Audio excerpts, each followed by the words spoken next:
right, in many type of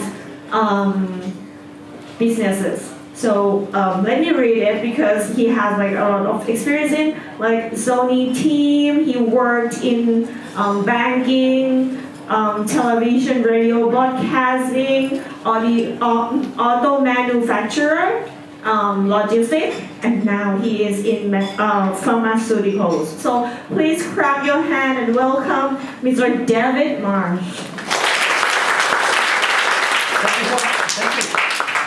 Thanks for coming, everybody.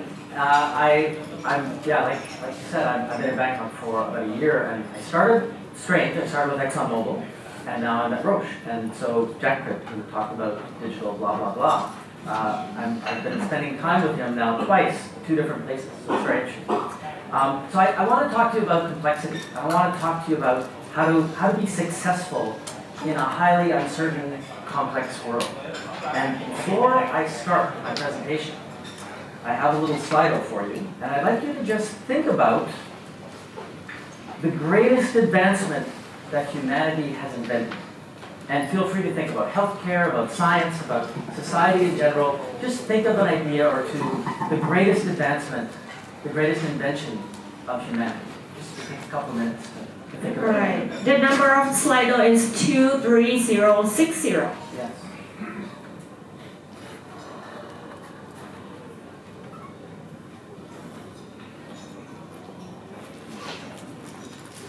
The internet came up twice. Very interesting. The wheel, electricity, GitHub, that's great.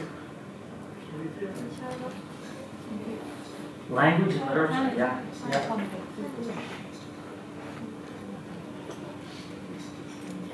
Social media, the battery. So we're thinking about things that were invented, a lot of these, quite recently in the big scheme of things. Try to think back a little bit in history as well. Right? Science itself. I don't know, I guess I have to scroll.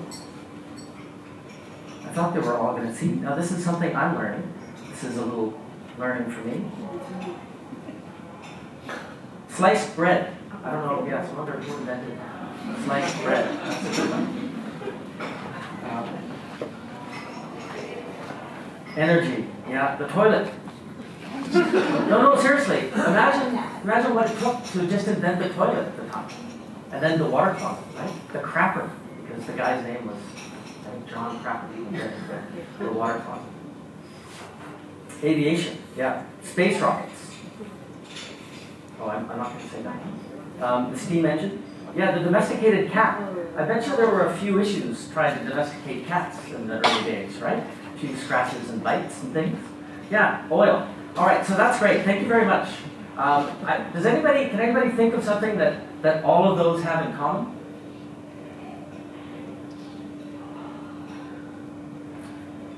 They were all incredibly complex, and they all required something to create them. And that's what I want to talk to you about today. And here's what I like to talk about as one of the most complex undertakings of humanity. And I want to talk about it for a reason. When John F. Kennedy said in 1963 that we were going to send a human being to the moon and return them safely before the end of the decade, there wasn't a lot of knowledge about space. Like, who had gone to space at that time? Nobody, right?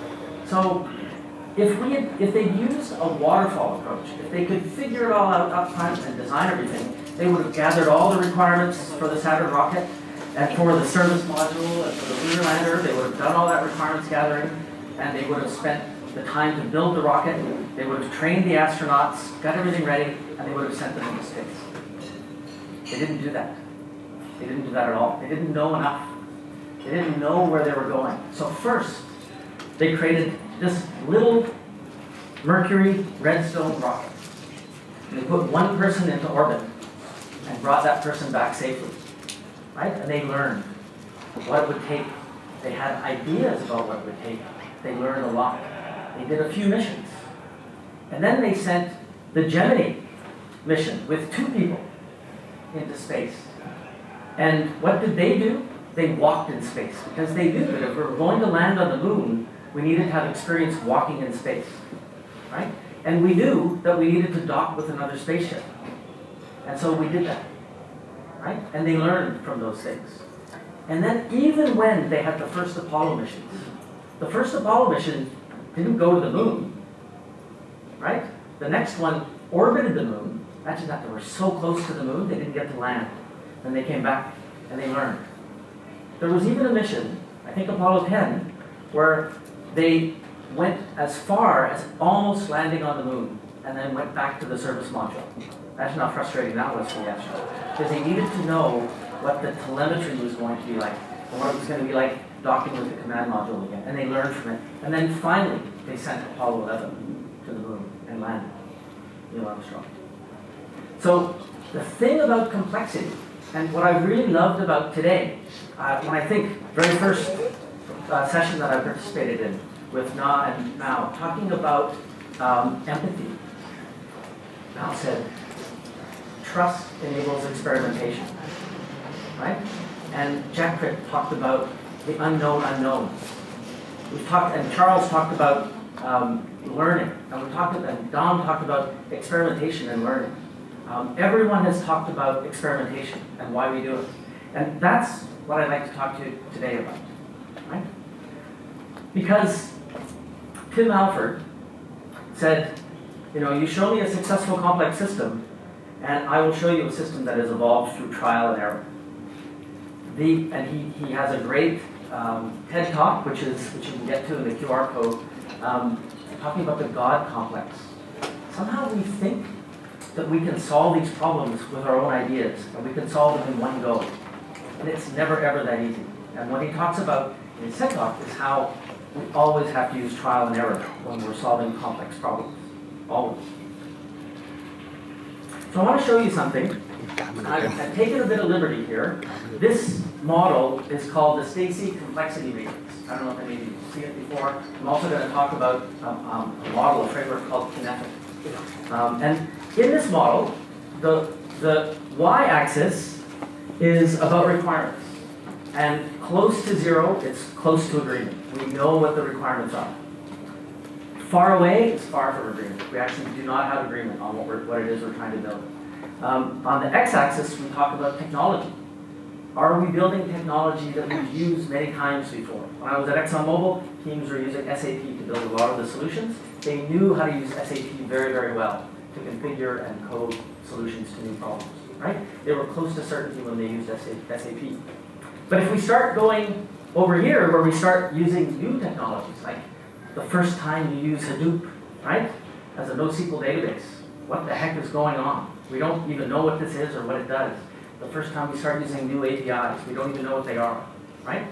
That's when we talk about being far from certainty. And then we've got on the z-axis or the z-axis, we've got people who are either close to agreement or far from agreement. And what the Stacy complexity matrix says is, when we're close to certainty in terms of the technology we're using, and when we're close to agreement in terms of the requirements and the people, that's a simple problem. It's the kind of problem we solve all the time, right? It's like going to a restaurant and ordering a hamburger. That restaurant serves lots and lots of hamburgers, right? They know how to do it. But as soon as we start to get, any uncertainty, whether it's regarding our requirements or our technology, we're building the same requirements but on a new technology stack. Or now we're using our same technology, but we've got some requirements that we don't really know much about. Now we're into a complicated world, right? It's complicated. And I'll talk about the difference between complicated and the next one, which is complex. Now we are far from agreement. We don't know what it is we need to build. We don't know how to build it. And now we've got a complex problem to solve. We've got a lot of unknown unknowns. We're into the territory of going to the moon, or we don't even know what it's going to be like the first time we get out into space. What's it going to smell like? How is our soup going to look like? Do we even know any of these things, right? And then if we're totally off the map, we're into chaos or anarchy. And I can tell you, we don't really ever want to be in that world, where we don't know what we're building, we can't even agree on how to approach it, There potentially is no technology yet for us to use. We don't know what's happening. That's chaos. So what's very interesting, and the Kneffin model talks about how we need to approach problems in each of these domains. So in the Kneffin model, for simple problems, obvious things, it's quite easy. We sense that there's a need. We categorize the need. What kind of problem is this? And then we respond. And those are standard operating procedures, right? Standard practices. We all know what to do.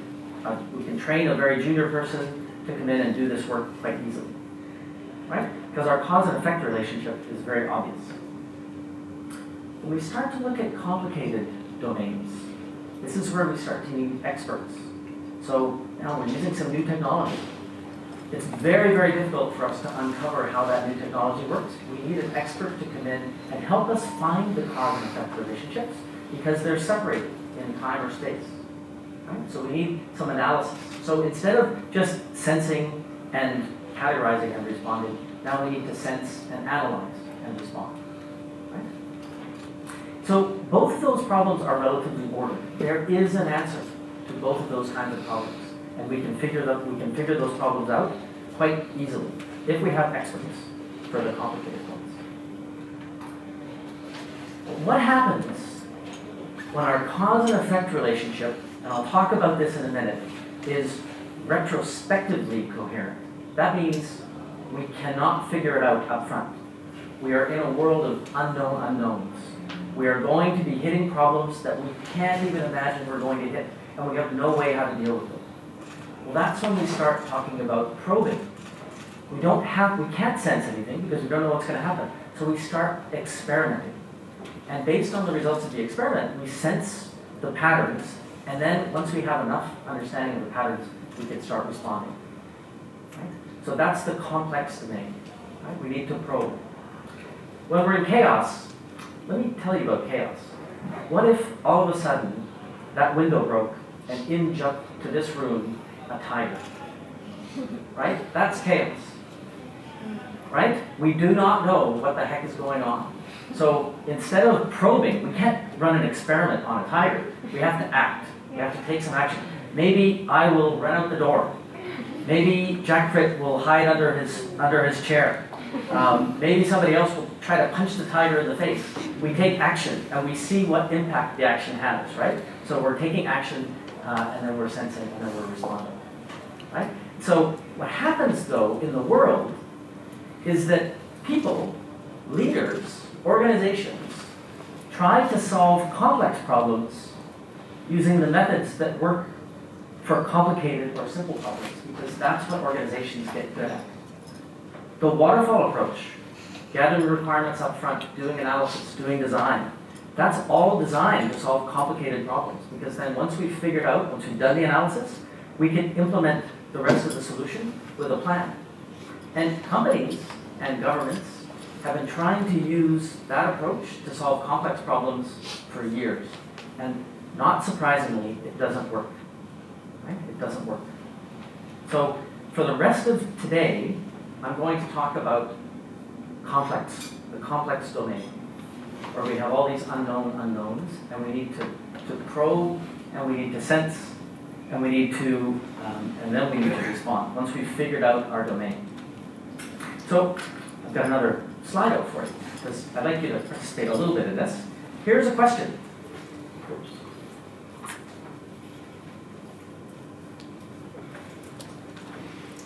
Is fixing a Tesla suspension problem a simple problem, a complicated problem, a complex problem, or have we entered the realm of chaos?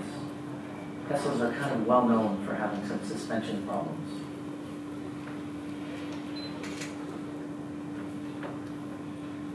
We've got a couple of answers.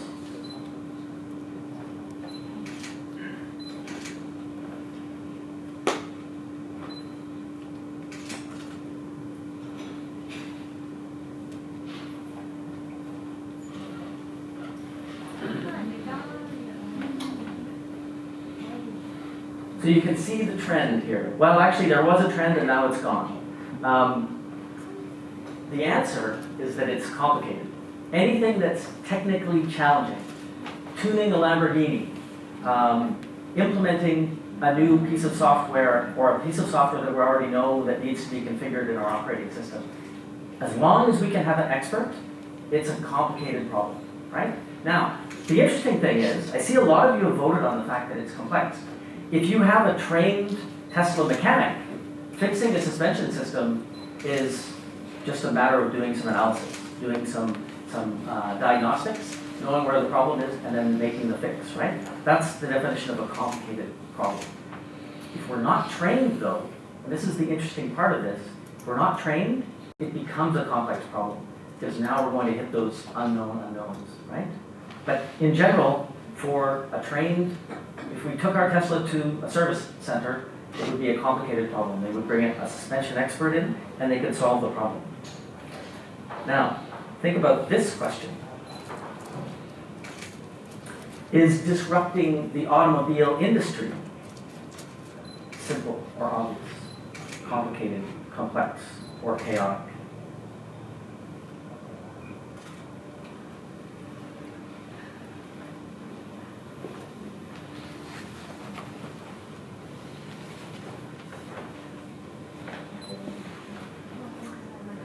And I think you see where this is all headed. It's somewhere between chaotic and complex. It's definitely not complicated. There is no answer for it. We do not know how people are going to respond to these vehicles. We don't know how the competition is going to respond. We don't know how we're going to manufacture these things. We don't even know if we can get the batteries for our new Tesla vehicles, right? So it's clearly in the unordered domain of complexity, right? And so that's really what I wanted to get at with you here, is that, you know, it's good for you to know, and if you think about it, every single work item that you think about, every single new project, every single new task that you have, if you can find a way to figure out which domain it's part of, and then act according to this model, it will help you uncover the realities of the situation and become successful at solving problems. Okay? So that's what I wanted to talk about in this, with this slide and with this. So having said that, what does retrospectively coherent mean? I think it's very important. And it basically means you can't connect the dots until afterwards. There is no way to connect the dots until after you finish, right? So looking backwards, when you solve a complex problem, and I don't know how many of you solved a complex problem where you have so many unknown unknowns and you keep uncovering them, and then you look back a year later and you start telling the story about how all these things happen. It's a beautiful thing, right? You start telling this great story of discovery, and but you can't connect those dots until you've already solved the problem. Let's talk about the empirical approach now. And again, I heard a lot today about experimentation. So the empirical approach, it's all about testing and learning, trial and error. You know, when people think about success in this domain, they tend to think that success means we tried to do something and we just kept being successful at every step in the way. But I think anyone who has solved a complex problem knows that there is no simple answer, that we are going to make some advancements, and it's just like that game, Snakes and Ladders. We'll get pushed back down the snake, and then we have to climb back another ladder, and maybe we're changing direction completely. I don't know. But success is not a happy path, right? As we go. It's a very, very tough thing to do when we're solving these complex problems, especially. And just a little quiz for you. This is my last slide. A little quiz for you. There are 3 pillars of empiricism in Scrum. Does anybody know what they are? The 3 pillars of empiricism in Scrum.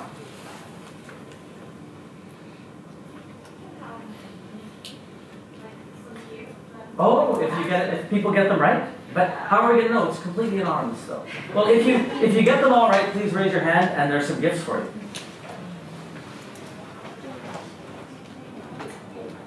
But you can write one word, and then you can have multiple answers.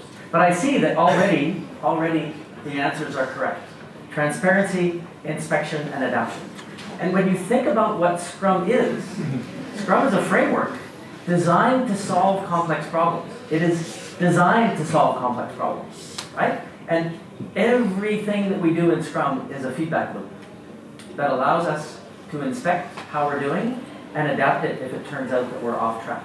And we need transparency about how we're working and what we're building in order to be able to have a good inspection and to be able to adapt in the right direction. Right? So that was very good. Transparency, inspection, and adaptation.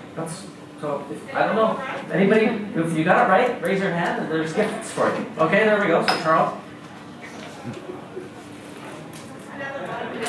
Yeah, no, that's great. Yeah, so, Charles, yeah, that's great. Thank you very much. So let's talk now about what it takes to run successful experiments. And, there are many, many ingredients, but I want to talk about two. I want to talk about transparency, and I want to talk about self-organization. Right? And I have a little story for you. I did this project about 10 years ago for the U.S. Treasury Department. It's terrible drawing. The system that we were working on collected millions of dollars every year, and the way it collected the money was that any time a U.S. government agency made a payment to any person or organization, if that person or organization owed any money to any government agency, the system would collect the money. So it would take some of the money and pay the person, but it would also offset to pay off the loan. You never wanted to be on the receiving end of this system, right? If you had a loan, if you owed somebody money, collected lots of money, and you didn't want to know that you're over 65, you're supposed to get a Social Security check, and you don't get it because you owed on your student loan. You don't want to be on the receiving end of that. So the Treasury asked me to help create an Agile team to solve this problem. They had, at this particular place, a COBOL and DB2 legacy system. Yeah, what's that exactly? And this is how many people did production support. Because so many jobs failed every day that they needed 19 people to fix the problems every morning. Imagine that. Every morning you come in and you have a list of jobs that failed for all sorts of reasons, and it's your job to find which ones failed and what to run. Simple domain, simple problems, right? But what a terrible waste of people, right? So I remember going to, because the Treasury uses the Federal Reserve banks to do its development for them. And I went to the Federal Reserve Bank of San Francisco, and I met the CIO, and I said, yeah, so I'm here to help create a self-organizing team that's going to create a new version of this Treasury offset program for you. And he said, get out of my office. And not only did he say that, I was barred from entering the building. Because the notion of self-organization for him, of him losing control, was so terrible that he never wanted to see me again. And every morning, I would show up for work, and I would sit in the security area, and I would wait until an assistant commissioner of the Treasury called someone to say, let Dave in, please. It was a terrible, terrible situation. And one of the reasons for me to create this presentation was because leaders have to know why these things are important. And I'd like you all to know, you're all Agilists. I'd like you to know these things so that you know why. And when the leaders start to wonder, why do we need self-organization? Why do we need so much transparency? You can answer the question. And I can also help you figure out how to make this work.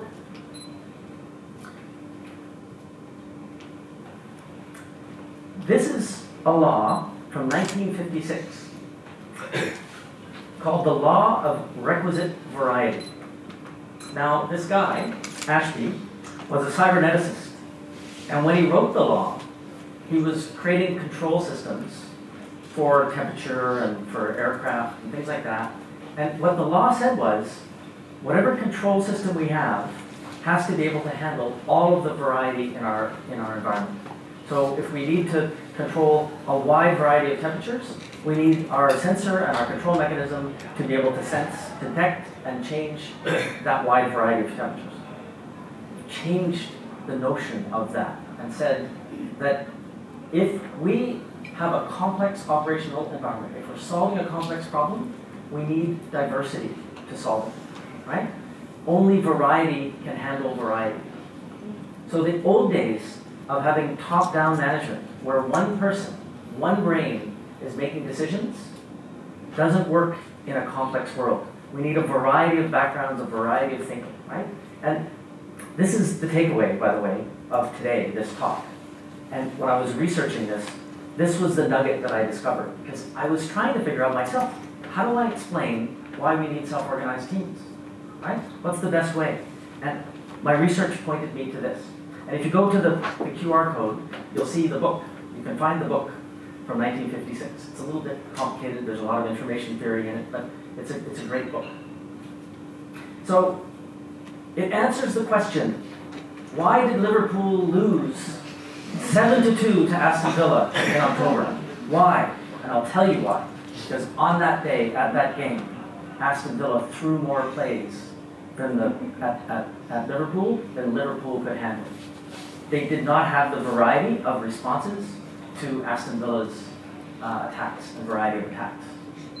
So if you're ever thinking about the law of requisite variety, this is why we have to think like this. So I think you all know, I don't know, Dom probably knows what number this Agile Manifesto Principle is. The best architectures, designs, and requirements emerge from self-organized teams. Why is that? It is because for complex problems, the solutions always emerge, right? It's not possible to define them up front.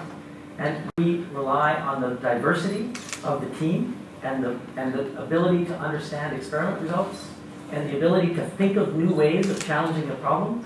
We rely on that diversity. And so we need diverse teams. And I'm going to show you a team I worked with in Toronto, television broadcasting team, dressed up as a scrum board. I don't know if you can see that, but on the hats it's to do, doing, and done. And each of those is a task. Very diverse team. You may not be able to see it in the picture. It's very diverse in many ways, but there are business people in there. There are people from broadcast operations. There are developers. There are people from the vendor, all formed into one team, actually two teams. And here's the challenge for you. And here's something to think about.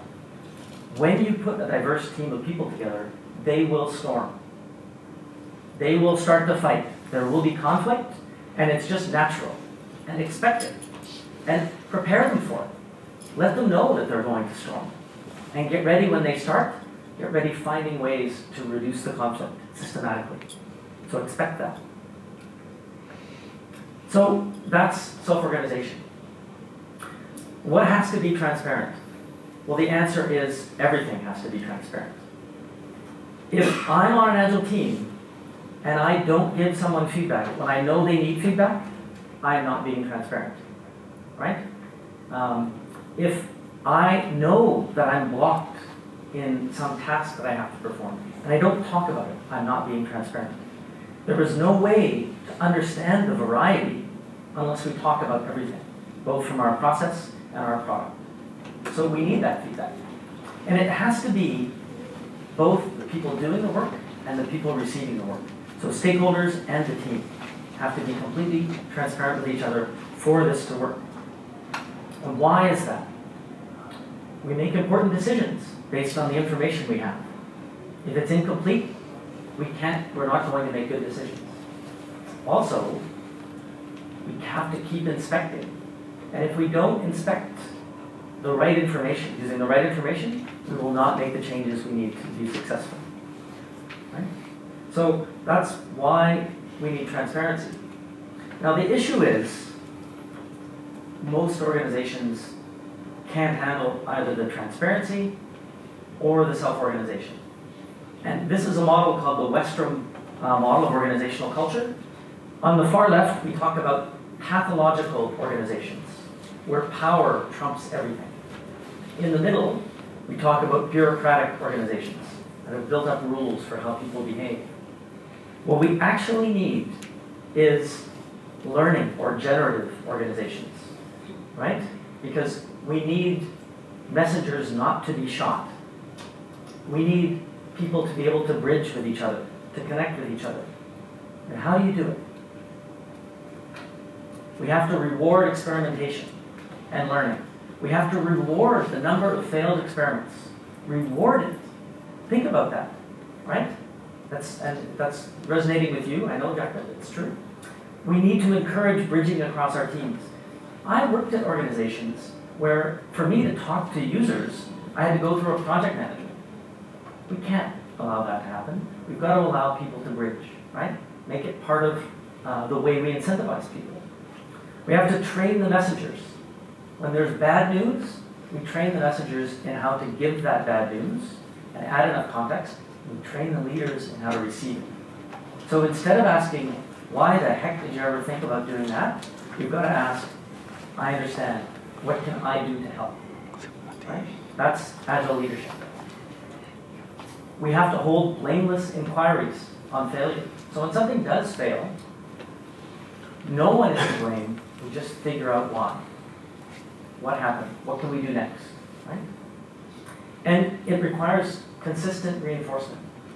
So leaders have to consistently reinforce these things so that we can be as transparent and as self-organized as possible to enable the kind of variety that we need on the teams that are solving our problems that are good enough to handle the complexity of the problems that we're solving. Okay, my time is up.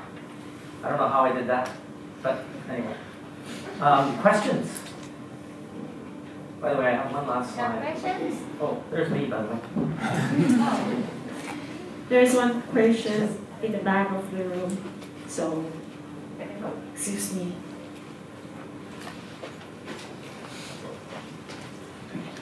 So about diversity, now you are in Thailand. So our diversity is much different from Canada. So how do you manage this, and how do you make this happen here? Yeah, that's a really good question.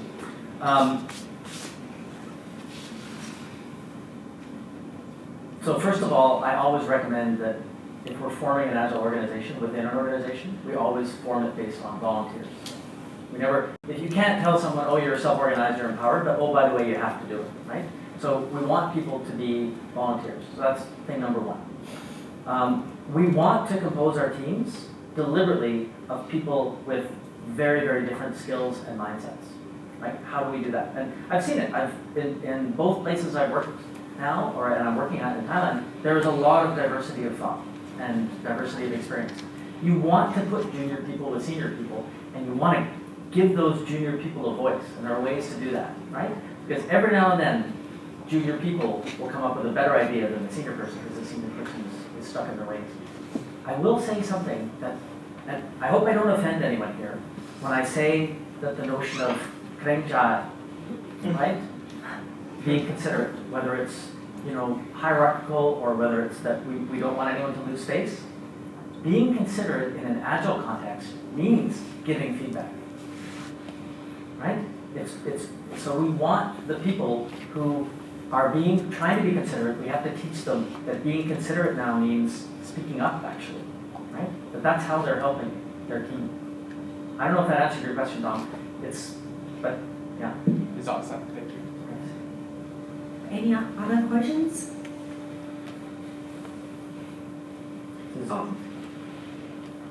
All right, then once again it's the time for some feedback for David. So please share your thoughts for this session. Disney? Wait a minute.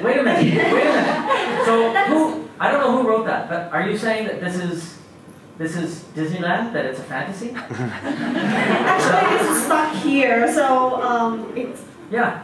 It's your first question. I don't know why it's populated on this question. Oh, that's weird. Yeah, the invention of Disneyland, yeah.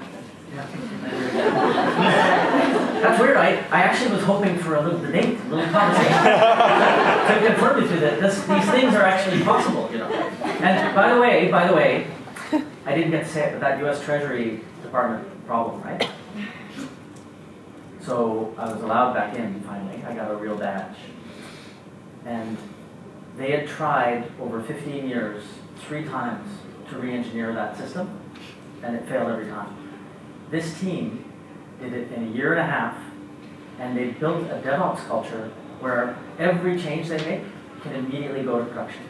The only thing holding them back is whether the agencies making the payments are ready for the change themselves, right? Incredible, incredible. Spread out over 4 locations in the United States.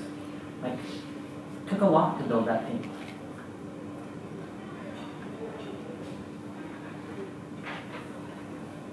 Oh yeah, check out Kinefin for sure.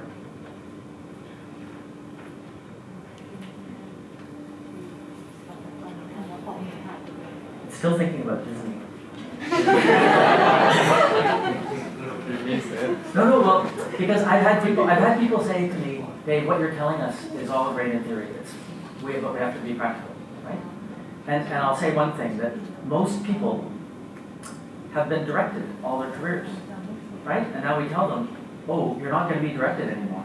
It's actually very hard to be on a self-organizing team, managing yourself, picking your work, figuring out how to do it, picking your teammates.